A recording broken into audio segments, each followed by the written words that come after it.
નમસ્કાર, ફરીવાર તમારું સ્વાગત છે જીએનએસ ન્યૂઝમાં. આજે આપણે અહીંયા જે ઉપસ્થિત છીએ એક સરસ મજાનું નાટક કરવાના છે, જે મુખ્યત્વે ગાંધીજીની ભૂમિકા ભજવવાના છે એ અહીંયા આપણી સાથે ઉપસ્થિત છે. તો એવું નાટક આપણા જીવનમાં કેટલું પ્રેરણાદાયક હોય છે, અને આજે આપણે જે પ્રાણ જીવન પ્રતિષ્ઠાનો જે મહોત્સવ છે એની તૈયારી માટે, એની પૂર્વ તૈયારી માટે એક સરસ મજાનું નાટક અહીંયા ભજવવાના છે.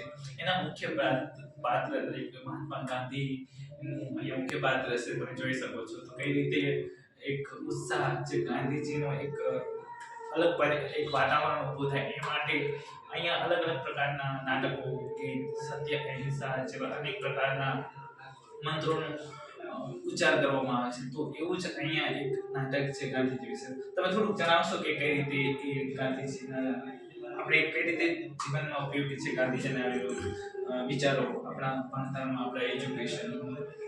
ગાંધી બાપુનો પહેલેથી જ ઉદ્દેશ હતો કે આપણે સચોટ જીવન જીવીએ, સારું જીવન જીવીએ અને સ્વચ્છ જીવન જીવીએ.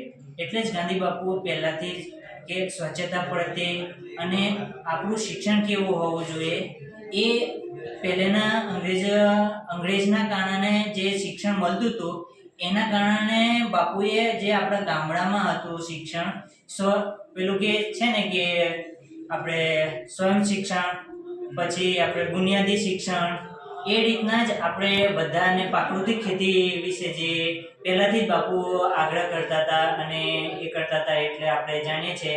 એટલે હમણાં બુનિયાદી શિક્ષણનું મહત્વ હમણાં ગાંધી બાપુએ વધારે આપ્યું છે. અહીંયા ગુજરાત વિદ્યાપીઠમાં આપણે બુનિયાદી શિક્ષણ વધારે જોવા મળે છે. કેવી સરસ મજાની વાત છે કે આપણી ગુજરાતના ગાંધી અને એવી જ ગુજરાત રાજ્યમાં એક સરસ મજાની વિદ્યાશાખા છે. ત્યાં હજી પણ ગાંધીના વિચારોથી આખી શિક્ષણ પ્રણાલી ચાલે છે.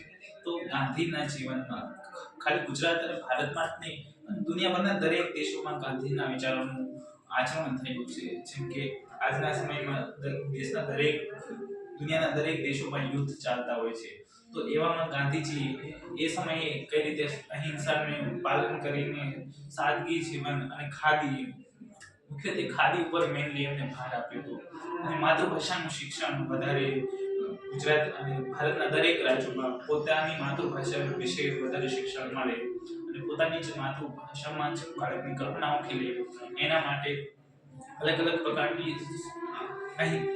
પ્રકારના આંદોલન કરવામાં આવ્યા હતા. જેમ કે સત્યના પ્રયોગો છે, ભારત છોડો આંદોલન છે, ઘણા બધા ચોરી ચોરા, ઘણા બધા આંદોલનો ગાંધીજી દ્વારા કરવામાં આવે છે. તો આ જે બિલ્ડિંગ છે જે અહીંયા છે અત્યારે અમે ઉપસ્થિત છે, આ જે બિલ્ડિંગ છે અહીંયા પ્રાણ જીવન પ્રતિષ્ઠા, એ અહીંયા અલગ અલગ પ્રકારના મહાનુભાવો આવ્યા હતા. જેમ કે સરદાર વલ્લભભાઈ પટેલ, ડોક્ટર રાજેન્દ્ર પ્રસાદ અને ગાંધીજીની આ જે પ્રાણ જીવન પ્રતિષ્ઠાન છે એની સ્થાપના ગાંધીજી દ્વારા થઈ હતી 1920માં. તો અત્યારે એની જ શતાબ્દી થવા જઈ રહી છે. તો એના ઉત્સવ માટે અમે અહીંયા એક નાટકની રજૂઆત કરી હતી. તો આ વિડીયોને જોવા માટે તમને ઘણી બધી માહિતી મળી હશે. તો આ વિડીયોને જોવા માટે મુખ્યત્વે હું તમારો ખૂબ ખૂબ આભાર માનું છું કે મારા દર્શક મિત્રોને તમે ગાંધીજીના વિચારો શું છે અને ગુજરાત વિદ્યાપીઠ કઈ રીતે ગાંધીજીના વિચારોથી ચાલે છે. Thank you.